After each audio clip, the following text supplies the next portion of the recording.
In our Frontline Diaries segment today, we connect with Irene Watpool, Program Manager for Research in the ICU of the Ottawa Hospital, and that's where we find Irene today. Thank you for being here. I want to ask you first, how has your role at the hospital been impacted by this pandemic? I've gotten busier. In the ICU, we have stopped some of the studies, but anything to do with COVID-19, it continues, or studies that are looking at patients who've had COVID-19, not exactly, for example, if they have septic shock because of related to COVID-19, those studies are continuing on. Is what you're doing now more likely to help us out with this current pandemic, or is this more research for the future when we're next facing something similar? So a lot of these trials, you get randomized to the drug or no drug.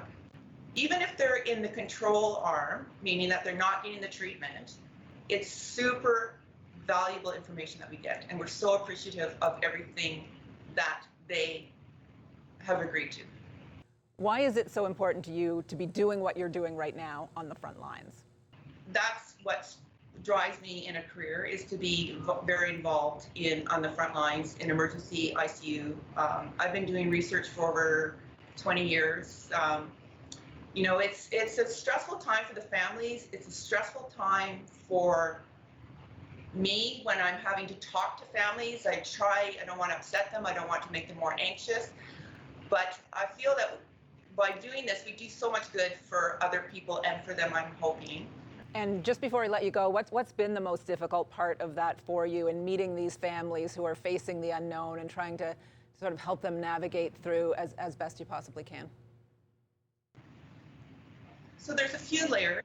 So the families are often, and the patients are very anxious. They hear what's in the news, they have a new diagnosis, they don't know what's ahead of them, they've never had this before.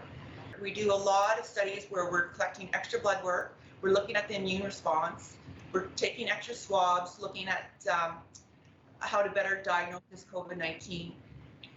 It's, for those, there's no actually benefit to the patient, and yet they're agreeing to having us poke them, take those extra swabs without hesitation. And you just see that their resilience and how they say to you, I just really would like to help other people. I wouldn't wish this on anybody else. I want to help. This is what they're doing it for. There's no benefit to them. I think it's in the community because this COVID has brought us all together, and they really have a sense of doing this, not just for them, but for everybody that's been affected by this disease.